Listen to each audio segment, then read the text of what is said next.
কর্ম এবং ফল। মানুষের স্বভাব হলো এটাই যে তিনি নিজের প্রত্যেক পরিশ্রমের প্রতিফল প্রার্থনা করেন। বেশিরভাগ সময় এই ফলাফলের চিন্তা করতে করতে, কল্পনা করতে করতে উনি কর্ম করতে থাকেন যে আমি এই কাজটা করলে এই ফল পাবো। সেই সব কল্পনা করতে থাকেন যা না তার হাতে আছে, না আছে অধিকার, আর না আছে নিয়ন্ত্রণ। উনি শুধু নিজের কর্ম করতে পারেন। উনি কি ফল পাবেন তা তার হাতে কখনোই নেই। তাই আপনিও শুধুমাত্র কর্ম করতে থাকুন, ফলের চিন্তা করবেন না। মনে রাখবেন, শিকড় এবং শাখা যেভাবে একে অপরের সাথে জড়িয়ে, সেইভাবেই একে অপরের সাথে জড়িয়ে কর্ম এবং ফল। যেরকম কর্ম আপনি করবেন সেরকম ফল আপনি অবশ্যই পাবেন। তাই এই ফলের আশায় কর্মের সময় কখনোই নষ্ট করবেন না, কারণ যে ব্যক্তি সময় নষ্ট করেন, সময় সেই ব্যক্তিকে অবশ্যই নষ্ট করে দেয়। কর্ম করুন নিঃস্বার্থভাবে, ফলের চিন্তা করবেন না, আর আমার সাথে ভালোবেসে বলুন রাধা রাধা। কর্ম এবং ফল। দেখতে গেলে এই সমস্ত ব্রহ্মাণ্ড এই দুইয়ের মাঝেই স্থির হয়ে আছে। মানুষজন কর্ম করেন ভালো ফল লাভের আশায়, আর ভালো ফল লাভের আশায় উনি এটাই ভুলে যান যে উনি যে কর্ম করছেন তা কি করছেন। আমি বলেছিলাম কর্ম করুন ফলের চিন্তা না করে, কিন্তু কি কর্ম করছেন সেই বিষয়ে ভাবাটাও অত্যন্ত আবশ্যক। নয়তো অনেক সময় আমরা এমন কর্ম করে ফেলি যা না চাইতেও বিষে পরিণত হয়, যা হয়েছে দুঃশাসনের সাথে, দুর্যোধনের সাথে, গুরু দ্রোণের সাথে। একজনের মানসিকতা উচিত ছিল না, একজনের বিবেক উচিত ছিল না, আরেকজন যে পক্ষ নির্বাচন করেছিলেন সেই পক্ষ উচিত ছিল না। আর যা কিছু ওনাদের সাথে হলো, আপনার আমাদের সকলের সাথে তা হতে পারে। আমি বলেছিলাম কর্ম করুন, ফলের চিন্তা করবেন না, কিন্তু এই কর্মের বিষয়ে বিচার করে দেখাটাও ততটাই আবশ্যক। দেখুন, কর্ম করার উচিত প্রক্রিয়া ফলের চিন্তা না করা, কিন্তু যদি আপনার কর্ম শুভ হয় তাহলে তার ফলও নিয়তি আপনাকেই দেবে। সর্বদা কর্ম করার সময় এটা ভাবুন যে আপনার এই কর্ম এই সংসারকে, এই সমাজকে, আপনার পরিবারকে, আপনার আশেপাশের মানুষজনকে কোন দিশায় নিয়ে যাবে। যদি এটা সবার জন্য মঙ্গলময় হয় তাহলে কর্ম করতে থাকুন। আর হ্যাঁ, নিশ্চিত রূপে ফলের চিন্তা করবেন না। আসুন আমার সাথে ভালোবেসে বলুন রাধা রাধা। বটবৃক্ষের বীজ সর্ষের দানার থেকেও ছোট হয়, কিন্তু যখন তা নিজের রূপ ধারণ করে তখন তা বিশাল বৃক্ষের আকার ধারণ করে, যা সহস্র বছর ধরে বেঁচে থাকে, ছায়া প্রদান করে, পাখিদের আশ্রয় প্রদান করে, আর দেয় পথচারীদের বিশ্রাম করার স্থান। কেন? কারণ সেই ছোট বীজ তা মাটির ভেতরে গিয়ে নিজের খোলস ত্যাগ করে। অন্ধকারে থাকে সে, যতই আলো আসুক না কেন, যতই বর্ষা আসুক না কেন, সব সহ্য করে। আর তারপরে একটা চারা গাছ অঙ্কুরিত হয়, তারপর ধীর গতিতে একটা বিশাল বৃক্ষতে পরিণত হয়। দেখুন, জীবনে কঠিন সময় আসে, এই জন্য নয় যে আপনি হার মেনে নেবেন, এই জন্য আসে যাতে আপনি ভবিষ্যৎ নির্মাণের জন্য নিজেকে তৈরি করতে পারেন। যদি কঠিন সময়ে আপনি ওই বীজের মতো দৃঢ় হয়ে থাকতে পারেন, তাহলে আপনিও একদিন সেই বিশাল বৃক্ষের মতো নিজের অস্তিত্ব গড়ে তুলতে পারবেন, যা সহস্র বছর পর্যন্ত মনে রাখা হবে। আসুন আমার সাথে ভালোবেসে বলুন রাধা রাধা। এই ব্রহ্মাণ্ড কত বৃহৎ, তাই না? যার সম্মুখে এই পৃথিবীকেও একটা বিন্দুর মতো মনে হয়। আর এই পৃথিবীতে আমরা কে হই, আমাদের আকার কিরকম, আমাদের অস্তিত্বই বা কি? যখন আমরা এভাবে ভাবি তখন মনে হয় আমরা কিছুই নই। তা আমরা যখন কিছুই নই, তাহলে আমরা এত চিন্তা করি কেন? কি ভেবে ভয় পাই? কাকেই বা এত ভয় পাই? কে আমাদের মারতে পারে আর কেই বা আমাদের জন্ম দেবে? আত্মার আসলে না কখনো জন্ম হয় আর না কখনো মৃত্যু। আত্মা শুধুই শরীর বদল করে। আপনি, আমি, আমরা সকলে এই শরীর নয়, আমরা হলাম আত্মা, যা হলো পরম আত্মার পরম অঙ্গ। সেই জন্য মনে রাখবেন, বাইরের কোথাও দেখবেন না, নিজের অন্তরের গভীরে গিয়ে দেখুন, আত্মাকে উপলব্ধি করতে শিখুন। ক্লেশ, ভয়, চিন্তা, এই সব কিছুর থেকে নিজেকে দূরে রাখুন, তাহলেই উপলব্ধি করতে পারবেন পরমাত্মাকে। তাহলে আসুন আমার সাথে ভালোবেসে বলুন, রাধা রাধা। পরিবর্তন এই সংসারের শাশ্বত নিয়ম। কোনো রাজা নেই যিনি চিরকাল রাজা থাকেন, কোনো ধনী ব্যক্তি নেই যিনি চিরকাল ধনী থাকবেন। এই সংসারে সূর্যের স্থান নেওয়ার জন্য চন্দ্রিমার আগমন ঘটে। কোন স্থান যাকে পতিত বলা হয়েছিল সেখানে মহল তৈরি হয়েছে। কোন স্থান যাকে আজ মলিন বলা হয়েছে কাল সেখানে মন্দিরও স্থাপন হতে পারে। কোন ঋতু চিরকালের জন্য থাকে না, কখনো সময় চিরকাল একরকম থাকে না। আজ যা আপনার কাছে রয়েছে কাল অন্য কারোর ছিল, আজ যে আপনার কাছে রয়েছে কাল তা অন্য কারোর কাছে চলে যাবে। আপনার সাথে কিছু থাকলে তা হলো আপনার কর্ম, কিন্তু সেই কর্মের পরিণামও আপনার নয়। আপনি শুধু কর্ম করুন, বাকি সবকিছুই পরিবর্তনশীল। কিন্তু সেই পরিবর্তনকে দেখে ভয় পাওয়ার প্রয়োজন নেই, তাকে স্বাগত জানান। যদি আপনি হাসি মুখে সেই পরিবর্তনকে স্বাগত জানান, তাহলে এই পরিবর্তনও হাসি মুখে আপনার সাথে থাকবে। আসুন আমার সাথে ভালোবেসে বলুন, রাধা রাধা। সঞ্চয়। মানুষের যখন থেকে বোধ বুদ্ধি হয় সঞ্চয় করতে আরম্ভ করে দেন। সঞ্চয় করতে থাকেন ভোজনের, সঞ্চয় অর্থের, সঞ্চয় শক্তির। নিজের জন্য করেন, নিজের পরিবারের জন্য করেন, নিজের স্ত্রীর জন্য করেন, সন্তানের জন্য করেন, সন্তানের সন্তানের জন্য সঞ্চয় করেন। সঞ্চয় করার জন্য ওনার কাছে অনেক কারণ রয়েছে, কারণ উনি এটা ভাবেন যে এই সঞ্চিত শক্তির জন্য কেউ ওনার কোনো ক্ষতি করতে পারবে না। মানুষ ভুলে যান একটা গুরুত্বপূর্ণ কথা, এই সত্য, উনি এই সংসারে খালি হাতেই এসেছিলেন, আর এখান থেকে ওনাকে খালি হাতেই যেতে হবে। যা এখানকার তা এখানেই থেকে যাবে। আর যদি কিছু ওনার সাথে যায় তা হলো ওনার কর্ম, আর কিচ্ছু নয়। তাই যদি কিছু অর্জন করতে চান তাহলে শুভ কর্ম অর্জন করুন, আত্মশক্তি অর্জন করুন, কারণ পরলোকে এটাই হবে আপনার সম্পত্তি। তাহলে কি এটা আপনি অর্জন করতে চান না? আসুন আর আমার সাথে ভালোবেসে বলুন, রাধা রাধা। সদিচ্ছা। দেখতে গেলে 3 অক্ষরে তৈরি এই শব্দ, কিন্তু সমস্ত ত্রিলোক তার উপরই আধারিত। আপনি এই সংসারে এসেছেন, তখন অবশ্যই শ্বাস নেবেন, কিন্তু তার বদলে আপনাকে কিছু তো দিতেই হবে। আপনার উপর নির্ভর করছে আপনি কি দেবেন। কি দেবেন এই সংসারকে, এই সমাজকে, নিজের পরিবারকে, আর তার বদলে কি নেবেন? যশ নাকি অপযশ? দেখুন, এক ছিল রাবণ, যে কিনা সমুদ্র পার করলো সীতাকে অপহরণ করার জন্য, আর এক ছিলেন রামচন্দ্র, যিনি সমুদ্র পার করেছিলেন, সেতু বানিয়ে গিয়েছিলেন সীতাকে ফিরিয়ে নিয়ে আসার জন্য। দুজনেই সমুদ্র পার করেছিলেন, শুধু পার্থক্য ছিল সদিচ্ছাকে বোঝার, লক্ষ্যের। অনেক মানুষের যাত্রা একরকম হতেই পারে, কিন্তু আনন্দ তখনই লাভ করবেন যখন লক্ষ্য শুভ হবে, মহান হবে। এই লক্ষ্য দিয়ে এই সংসারের কল্যাণ হবে এবং মানুষের সম্মান হবে। যদি আপনার সংকল্প উচিত হয় তাহলে আপনার লক্ষ্য উচিতই হবে, নয়তো শুধুমাত্র বিনাশ হবে।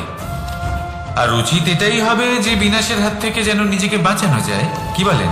তাই জীবনে যে লক্ষ্য স্থির করছেন মনে রাখবেন তা যেন শুভ লক্ষ্য হয়। যদি এরকম হয় তাহলে আপনার যাত্রা, আপনার জীবন দুটোই শুভময় হবে। আসুন আর আমার সাথে ভালোবেসে বলুন, রাধা রাধা। সুরক্ষা। এই সুরক্ষা আসলে কি? এটা কি কোনো কবচ নাকি কোনো সীমা? এই সুরক্ষা আসলে অন্য কিছু। আমাদের মাতা পিতা, আমাদের প্রিয়জন, আমাদের বন্ধু, এই সমাজ, আমাদের শুভাকাঙ্ক্ষী, আমাদের আত্মীয়, এনারা সবাই আমাদের জীবনে কোনো না কোনো ভাবে সুরক্ষা দিয়ে থাকেন, একটা কবচ দিয়ে থাকেন কোনো না কোনো রূপে। কিন্তু দেখতে গেলে আমাদের পরাক্রমের পথে আমাদের বীরত্বের পথে, আমাদের সাহসের পথে এই সুরক্ষাই সব থেকে বড় বাধা হয়ে দাঁড়ায়। একবার ভেবে দেখুন, যদি আপনি কোনো সুরক্ষাই না পান, বা যদি আপনি এই সুরক্ষা ভেঙে বাইরে আসতে পারেন, তাহলে আপনার বীরত্ব চরম সীমায় পৌঁছে যায়। কেন? কারণ তখন আপনি জানেন যে এই সংসারের সম্মুখীন আমাদের নিজেদেরই হতে হবে। আপনি বুঝে যান যে শত্রুর সম্মুখীন এবার নিজের বলের দ্বারা, নিজের পরাক্রমের দ্বারা, নিজের সাহসের দ্বারা করতে হবে। আর তখন আমাদের মনের মধ্যে এই শক্তি জাগ্রত হয়। এই শক্তি অন্তরেই বসবাস করে। শুধু এটা চিনে নিতে হবে, একে জাগ্রত করতে হবে। আর এটা সুরক্ষা ভেঙে যাওয়ার পরেই সম্ভব হয়। আর যারা নিজের শক্তি সম্পর্কে জানেন, যিনি নিজেই জানেন তিনি কতটা শক্তিশালী, তিনি নিজেই নিজের সুরক্ষা কবচ চিরকালের মতো ভেঙে ফেলে দেন, ঠিক কর্ণের মতো। আর তারপরে দেখুন, আপনার পরাজয় হোক বা বিজয়ী হোক না কেন, সেটাই অনেক বড় হয়, সেটাই প্রশস্ত হয়ে থাকে। সেই জন্য ত্যাগ করুন নিজের ভয়কে, নিজের আশেপাশের এই সুরক্ষা চক্রকে ভেঙে ফেলুন। আর সম্মুখীন হন এই সংসারে, নিজের শত্রু সম্মুখীন হন। পরাক্রমের এই অঙ্কুর, তা অঙ্কুরিত হওয়ার জন্য বীজের উপরের এই কবচ, এটা ভেঙে যাওয়া অতি আবশ্যক। আসুন আমার সাথে ভালোবেসে বলুন, রাধা রাধা। যখন আমরা হাঁটতে থাকি আর আমাদের পায়ে কাঁটা বিঁধে যায়, তখন মুখ দিয়ে আহ বেরিয়ে আসে, কান্না চলে আসে, আর অনেক সময় অভিশাপও বেরিয়ে আসে। কিন্তু আমরা কি কখনো এটা এইভাবে দেখেছি, এইভাবে ভেবেছি যে আমরা যে পথে চলেছি সেই পথে কাঁটা বিঁধেছে, নাকি আমরা সেই পথ নির্বাচন করেছি যাতে শুধুই কাঁটা রয়েছে? নাকি আমরা এভাবে ভেবে দেখেছি যে এই কাঁটা আমাদের কষ্ট দিতে এসেছে, নাকি এটা আমরাই বিছিয়ে রেখেছিলাম? সাবধান থাকা উচিত ছিল, কারণ কাঁটা বিঁধলে যন্ত্রণা হবে, চিৎকার করে ফেলতে পারি, মুখ থেকে অভিশাপও বেরিয়ে আসতে পারে। কিন্তু এই অভিশাপ শুধুমাত্র আমাদের তরফ থেকে অভিশাপ হয়, সামনের ব্যক্তিটির উপরও নির্ভর করে। এবার সেই ব্যক্তি যদি এমন হয় যে ফুল আর কাঁটা এই দুই সমানভাবে গ্রহণ করতে পারে, তার কাছে অভিশাপও বরদানে পরিণত হয়। শেষ পর্যন্ত ব্যাপারটা দাঁড়ায় ভাবনা, চিন্তা, দৃষ্টিভঙ্গির উপর। কারণ আপনার এই ভাবনাই সত্যি হয়ে সামনে আসে। সেই জন্য এই ভাবনা, চিন্তা, মানসিকতাকে গুরুত্ব সহকারে দেখবেন। এই বিবেচনা নিয়ে বিবেচনা করতে শিখুন। আমার কথার অর্থ হলো যে জীবনে যখন এরকম কিছু একটা ঘটবে, তখন ভেবে দেখুন যে এরকম কেন হলো। আপনি কি এমন কোনো কর্ম করেছিলেন যার কর্মফল এটা?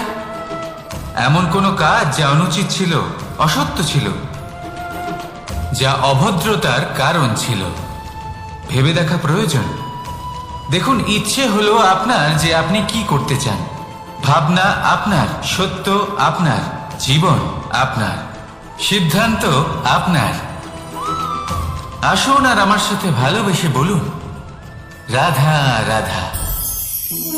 সময়, এই সময় আসলে কি? এই সময় একটা সরল রেখা তো কখনোই নয়।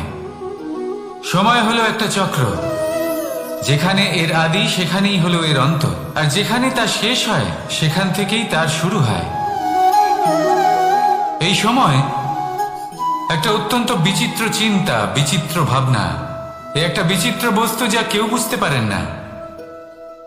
এই সময়ের লীলা, এর কোনো প্রমাণ নেই, কোনো জ্ঞান নেই, কোনো পরিমাপ নেই। শুধু এটুকু আমরা জানতে পারি, যেখানে শেষ হবে সেখান থেকে একটা নতুন সূচনাও হবে। যা আজ আপনার কাছে আছে, কাল অন্য কারোর কাছে যাবে, তারপরে তার কাছ থেকেও অন্য কারোর কাছে যাবে, তারপরে তার থেকেও ছিনিয়ে নেওয়া হবে। এই নিয়তির একজনের কাছ থেকে অন্যজনের কাছে আদান প্রদানের এই সময় হলো আপনার সময়। এই সময়ের সদ্ব্যবহার করুন, এই সময়কে বাঁচুন। আপনাকে শুধু এটাই সুনিশ্চিত করতে হবে যে আপনি কোন পক্ষে আছেন। আর সত্যি বলতে কি, আপনার জীবনের পরিণাম নির্ভর করে আপনার নির্বাচনের ওপর। আপনি কোন পক্ষ নির্বাচন করছেন। তাহলে মনে রাখবেন, জীবনে সেই পক্ষই নির্বাচন করবেন যা চয়ন করার পরে আপনি সুখ অনুভব করবেন, আপনি সন্তোষ লাভ করবেন, প্রসন্নতা লাভ করবেন। আর আমি এটাই সুনিশ্চিত করব যে এই পক্ষ যেন শান্তির পক্ষ হয়, এই পক্ষই যেন প্রেমের পক্ষ হয়। তাহলে চিন্তা করবেন না, আর আসুন আমার সাথে ভালোবেসে বলুন, রাধা রাধা। দৃষ্টি আর দৃষ্টিভঙ্গি, এই সমগ্র লীলা হলো এই দুইয়ের। বিচিত্র হতে পারে, কিন্তু এটাই সত্যি। এবার আপনাকে একটা উদাহরণ দিয়ে বোঝাই। অনেক সময় আপনি কোনো ব্যক্তিকে এটা বলতে শুনবেন যে আমি আমার নিজের উপরে গর্ব করি, আমি নিজেকে নিয়ে গর্ব করি, আমি খুব ভালোভাবে আমার মা বাবার সেবা করি, ওনাদের আমি সবসময় সুখী রাখি, ওনাদের আমি একটা বাড়ি দিয়েছি, সকল সুখ সুবিধা দিয়েছি, ওনাদের জীবনে প্রত্যেক জিনিস দিয়েছি আর দেব যা তাদের প্রয়োজন। এবার আমাকে বলুন যে আপনি কে হন। আপনি হলেন সেই বীজ যা আপনার মাতা পিতা রোপণ করেছেন। আপনার মা বাবাই আপনাকে এই সংসারে জন্ম দিয়েছেন। এবার এইসব কথার কি তাৎপর্য? এই হলো সেই ব্যক্তির দৃষ্টিভঙ্গি। এবার দেখা যাক এই প্রকৃতি আমাদের কি শেখায়। কখনো কোনো গাছকে দেখবেন, যখন সেই গাছে ফল আসে, সে মালিকে এটা বলে না যে দেখো আমি তোমাকে ফল খেতে দিচ্ছি। সেই বৃক্ষ এটা বলে না যে দেখো আমি তোমায় আহার করতে দিচ্ছি, কারণ ও জানে যে এটা হলো সেই মালির পরিশ্রম, এটা হলো তারই কর্মের ফল, আর এটা তারই পাওয়া উচিত। সে বলে যে তোমার জিনিস তোমাকেই অর্পণ করলাম, এ আমার জিনিস নয়। ও জানে সেই মালির গুরুত্ব আসলে কি, এটা হলো তার দৃষ্টিভঙ্গি। সেই জন্য আপনি জীবনে কোন ব্যক্তির মধ্যে, কোন পশু পাখির মধ্যে, কোন প্রাণীর মধ্যে, কোন পরিস্থিতিতে, কোন আবেগের মুহূর্তে কি দেখতে পাচ্ছেন, সেটা আপনার দৃষ্টিভঙ্গির উপরে নির্ভর করছে। তাই নিজের মনে ধনাত্মক ভাব জাগ্রত করুন, শুভ চিন্তা নিয়ে আসুন। এই ভাবনাই সত্য হয়ে সামনে আসবে। এই দৃষ্টিভঙ্গি এমন হয়ে যাবে যে আপনার জীবনে সবকিছুই শুভ হবে। তাহলে আসুন আর আমার সাথে ভালোবেসে বলুন, রাধা রাধা। প্রতিশোধ অথবা কাউকে দুঃখ দেওয়ার ভাবনা, যদি এটা আপনার মনে থাকে, তাহলে আপনি নিজের মনেই যন্ত্রণার একটা বিশাল বৃক্ষ রোপণ করছেন, এটা মনে রাখবেন। কারণ কাউকে দুঃখ দেবার এই ভাবনা, এটা হলো সেই বীজ যা আপনার মনেই পতিত হবে, আপনার মনেই অঙ্কুরিত হবে, আর আপনার মনেই একটা বিশাল বৃক্ষরূপে বেড়ে উঠবে। জীবন আপনার, কর্ম আপনার, কাউকে দুঃখ দেবার ভাবনা আপনার ছিল, এই বৃক্ষ হলো আপনার, তাই এর ফলও আপনিই পাবেন, যা গ্রহণও আপনাকেই করতে হবে। মনে রাখবেন, যে মানুষ এটা ভাবে যে আমি ওকে দুঃখ দেব, ওকে কষ্ট দিতে চাই আমি, সেই মানুষই দুঃখ আর কষ্ট পেয়ে থাকে। যদি সেই জায়গায় আপনি এটা ভাবেন যে আমি কাউকে সুখী করে তুলতে চাই, কাউকে সুখ প্রদান করতে চাই, তাহলে তারও বীজ আপনার মনেই রোপণ হবে, বৃক্ষে পরিণত হবে, যার ফলও আপনিই পাবেন। এখানে বিষয়টা হলো শুধু মানসিকতার চিন্তা, যা সত্য হয়ে আপনার সামনে আসে। তাহলে এই মানসিকতা শুভ করুন, সবার জন্য মঙ্গল কামনা করুন। অন্যের মনে আপনার জন্য ভালো চিন্তা থাকুক বা না থাকুক, আপনি সবার জন্য শুভ চিন্তা করে কর্ম করতে থাকুন, তাহলে আপনার সাথেও ভালোই হবে। তাহলে আসুন আর আমার সাথে ভালোবেসে বলুন, রাধা রাধা। সুখ আর অভিজ্ঞতা, এই দুই জীবনে একসাথে কখনোই আসে না। মনে রাখবেন, যেখানে সুখ থাকে সেখানে অভিজ্ঞতা থাকে না, আর যখন এই সুখ আমাদের জীবন থেকে দূরে চলে যায়, তখন আমাদের জীবনে আসে এই অভিজ্ঞতা। পরমাত্মা, প্রকৃতি, নিয়তি এই অভিজ্ঞতাকে আমাদের জীবনে পাঠান, যাতে আমরা একটা অত্যন্ত গুরুত্বপূর্ণ শিক্ষা, একটা জ্ঞান প্রাপ্ত করতে পারি। এই অভিজ্ঞতা আমাদের শেখায় যে অতীতে এমন কি হয়েছিল যা আমাদের করা উচিত হয়নি। আমাদের শেখায় ভবিষ্যতে এমন কি আছে যা আমাদের করা উচিত আর কি করা উচিত নয়। দেখতে গেলে এই অভিজ্ঞতা আমাদের সেই শিক্ষা দেয় যার জন্য আমরা সুখের দিকে উচিতভাবে অগ্রসর হতে পারি। সেই জন্য জীবনে যখনই দুঃখ আসবে, দুঃখের এই সময় আসবে, তখন হতাশ হবেন না। বোঝার চেষ্টা করুন এই পরিস্থিতি কেন এসেছে, কি শিক্ষা দিতে এসেছে। যদি আপনি সেই জ্ঞান লাভ করেন, সুখের পথে অগ্রসর হন, তাও উচিত রূপে, তাহলে এই অভিজ্ঞতার উদ্দেশ্য পূরণ হয়ে যায়। তাহলে আসুন আর আমার সাথে ভালোবেসে বলুন, রাধা রাধা। এবং ফল, মানুষের স্বভাব হলো এটাই যে তিনি নিজের প্রত্যেক পরিশ্রমের প্রতিফল প্রার্থনা করেন। বেশিরভাগ সময় এই ফলাফলের চিন্তা করতে করতে, কল্পনা করতে করতে উনি কর্ম করতে থাকেন যে আমি এই কাজটা করলে এই ফল পাবো। সেই সব কল্পনা করতে থাকেন যা না তার হাতে আছে, না আছে অধিকার, আর না আছে নিয়ন্ত্রণ। উনি শুধু নিজের কর্ম করতে পারেন।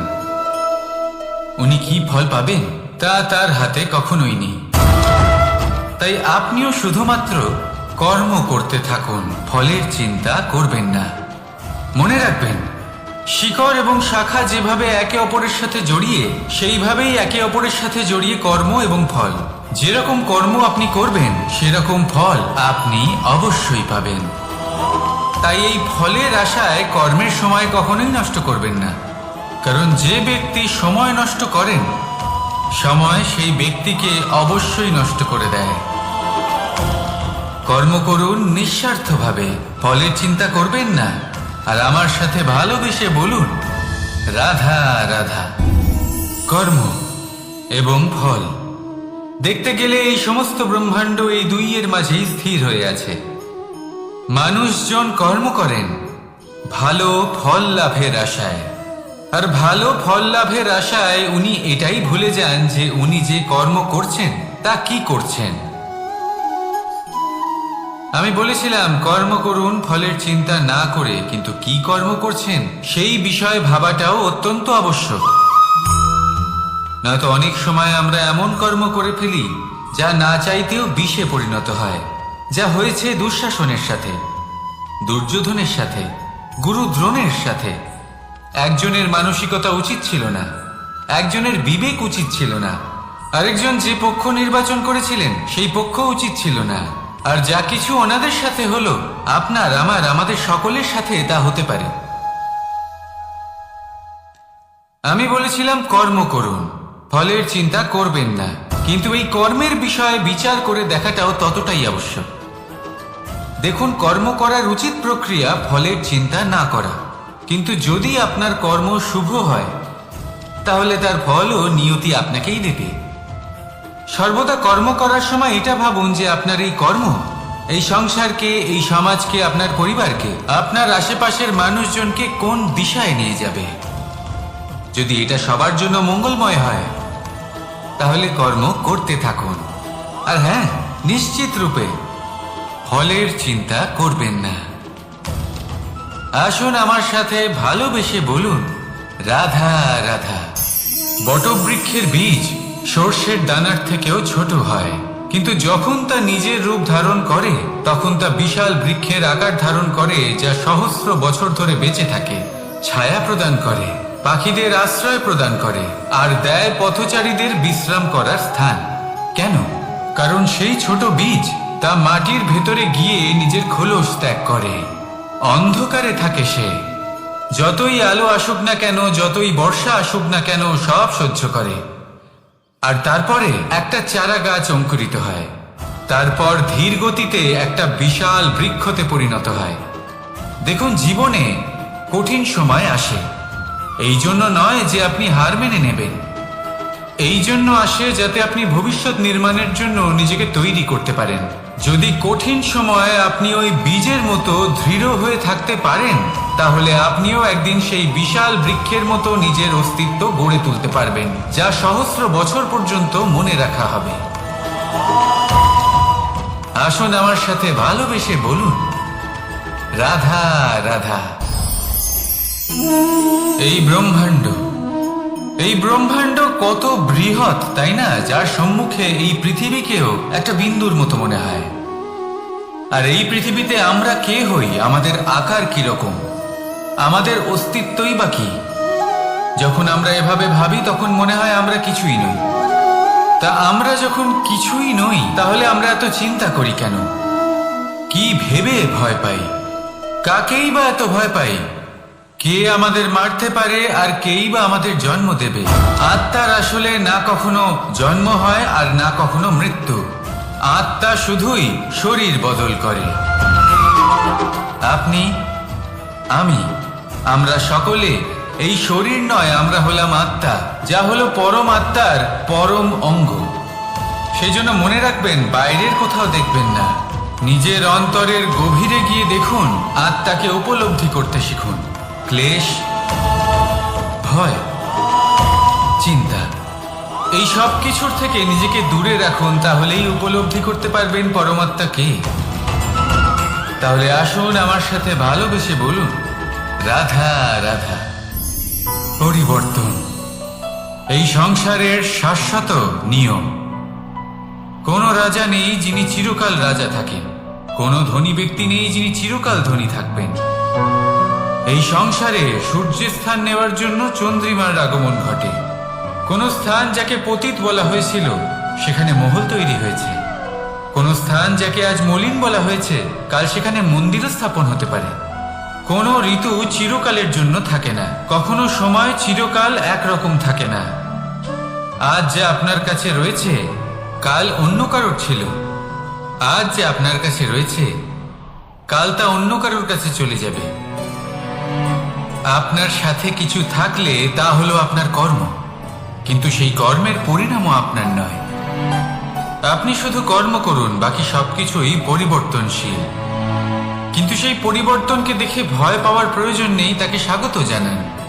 যদি আপনি হাসি মুখে সেই পরিবর্তনকে স্বাগত জানান, তাহলে এই পরিবর্তনও হাসি মুখে আপনার সাথে থাকবে।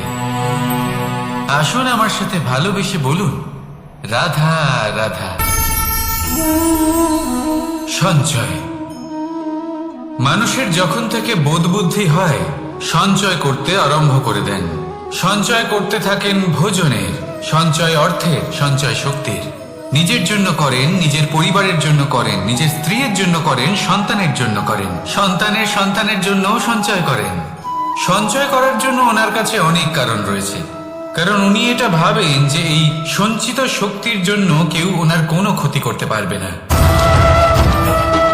মানুষ ভুলে যান একটা গুরুত্বপূর্ণ কথা, এই সত্য, উনি এই সংসারে খালি হাতেই এসেছিলেন আর এখান থেকে ওনাকে খালি হাতেই যেতে হবে। যা এখানকার তা এখানেই থেকে যাবে। আর যদি কিছু ওনার সাথে যায় তা হলো ওনার কর্ম, আর কিচ্ছু নয়। তাই যদি কিছু অর্জন করতে চান তাহলে শুভ কর্ম অর্জন করুন, আত্মশক্তি অর্জন করুন, কারণ পরলোকে এটাই হবে আপনার সম্পত্তি।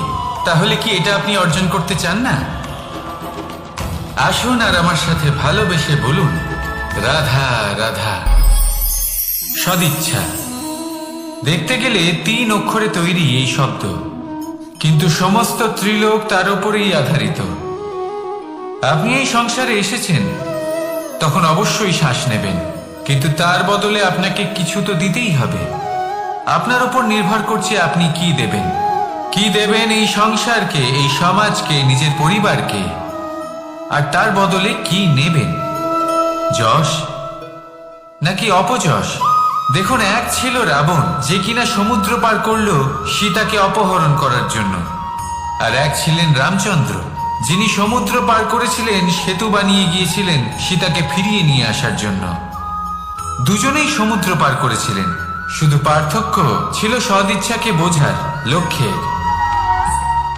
অনেক মানুষের যাত্রা একরকম হতেই পারে, কিন্তু আনন্দ তখনই লাভ করবেন যখন লক্ষ্য শুভ হবে, মহান হবে। এই লক্ষ্য দিয়ে এই সংসারের কল্যাণ হবে এবং মানুষের সম্মান হবে। যদি আপনার সংকল্প উচিত হয় তাহলে আপনার লক্ষ্য উচিতই হবে, নয়তো শুধুমাত্র বিনাশ হবে।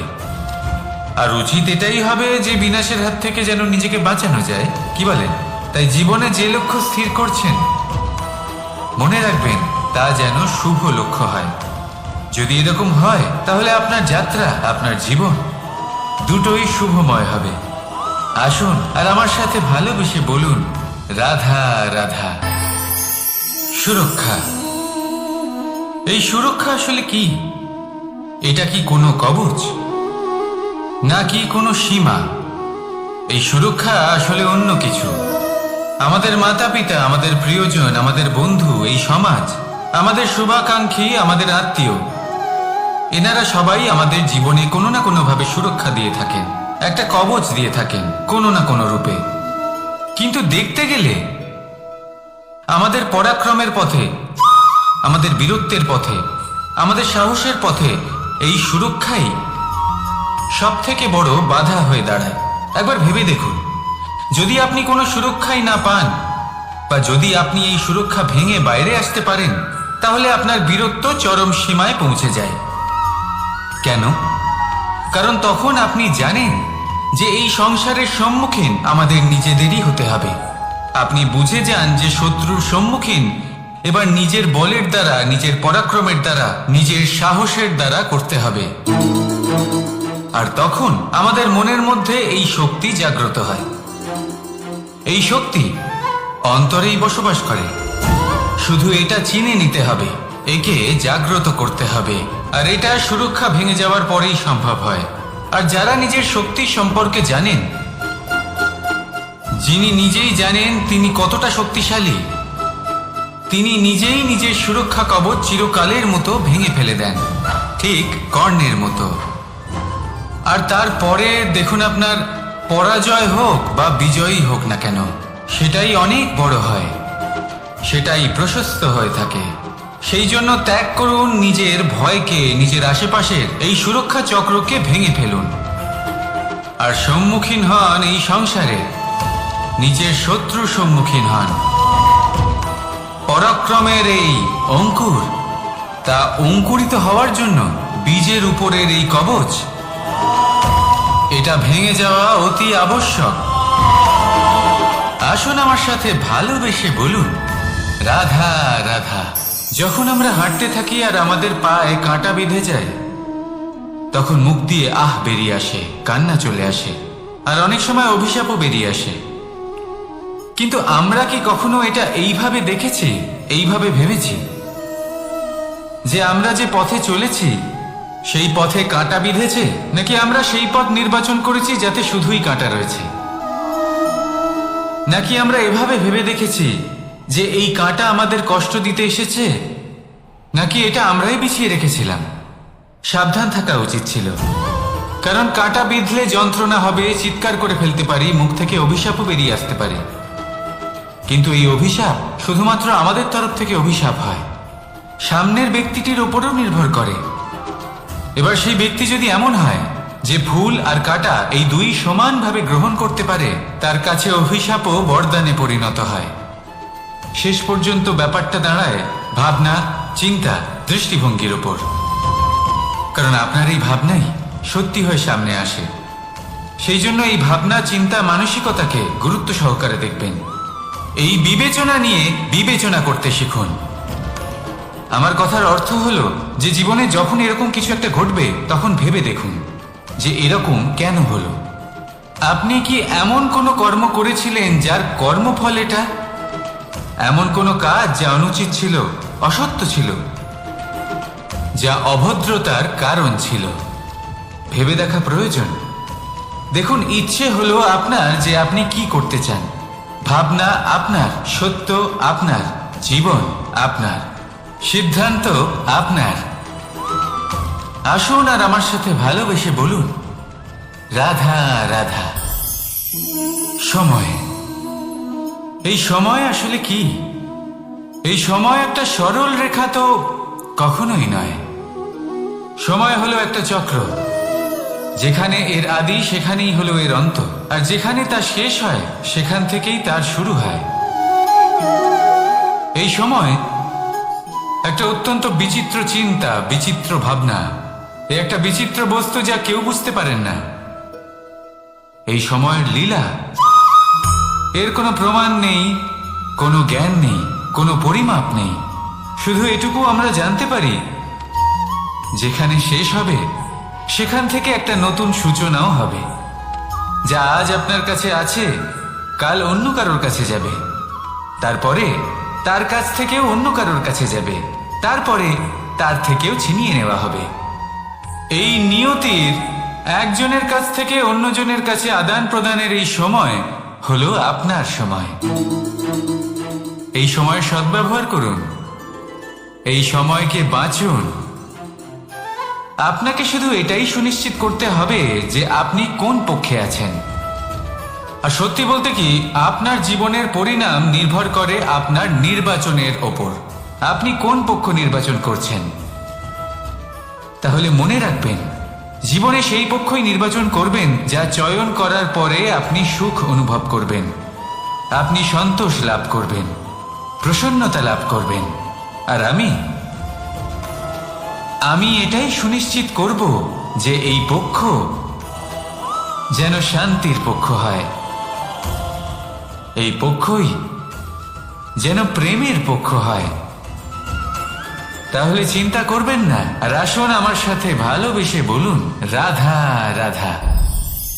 দৃষ্টি আর দৃষ্টিভঙ্গি, এই সমগ্র লীলা হলো এই দুইয়ের। বিচিত্র হতে পারে, কিন্তু এটাই সত্যি। এবার আপনাকে একটা উদাহরণ দিয়ে বোঝাই। অনেক সময় আপনি কোনো ব্যক্তিকে এটা বলতে শুনবেন যে আমি আমার নিজের উপরে গর্ব করি, আমি নিজেকে নিয়ে গর্ব করি, আমি খুব ভালোভাবে আমার মা বাবার সেবা করি, ওনাদের আমি সবসময় সুখী রাখি, ওনাদের আমি একটা বাড়ি দিয়েছি, সকল সুখ সুবিধা দিয়েছি, ওনাদের জীবনে প্রত্যেক জিনিস দিয়েছি আর দেব যা তাদের প্রয়োজন। এবার আমাকে বলুন যে আপনি কে হন। আপনি হলেন সেই বীজ যা আপনার মাতা পিতা রোপণ করেছেন। আপনার মা বাবাই আপনাকে এই সংসারে জন্ম দিয়েছেন। এবার এইসব কথার কি তাৎপর্য? এই হলো সেই ব্যক্তির দৃষ্টিভঙ্গি। এবার দেখা যাক এই প্রকৃতি আমাদের কি শেখায়। কখনো কোনো গাছকে দেখবেন, যখন সেই গাছে ফল আসে, সে মালিকে এটা বলে না যে দেখো আমি তোমাকে ফল খেতে দিচ্ছি। সেই বৃক্ষ এটা বলে না যে দেখো আমি তোমায় আহার করতে দিচ্ছি, কারণ ও জানে যে এটা হলো সেই মালির পরিশ্রম, এটা হলো তারই কর্মের ফল, আর এটা তারই পাওয়া উচিত। সে বলে যে তোমার জিনিস তোমাকেই অর্পণ করলাম, এ আমার জিনিস নয়।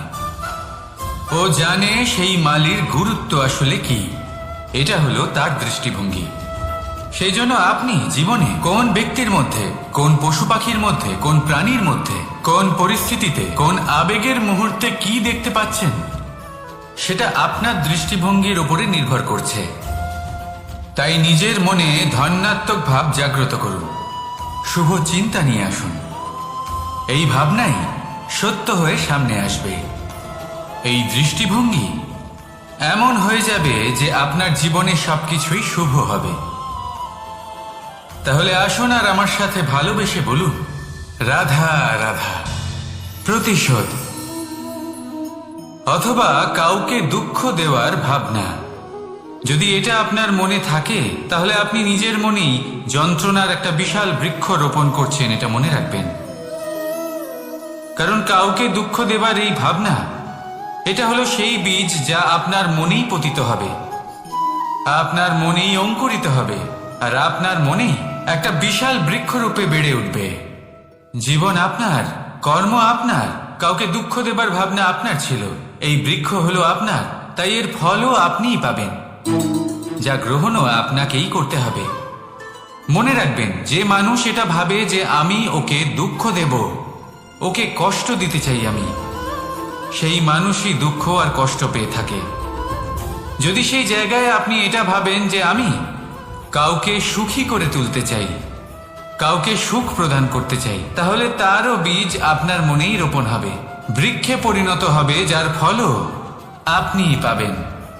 এখানে বিষয়টা হলো শুধু মানসিকতার চিন্তা, যা সত্য হয়ে আপনার সামনে আসে।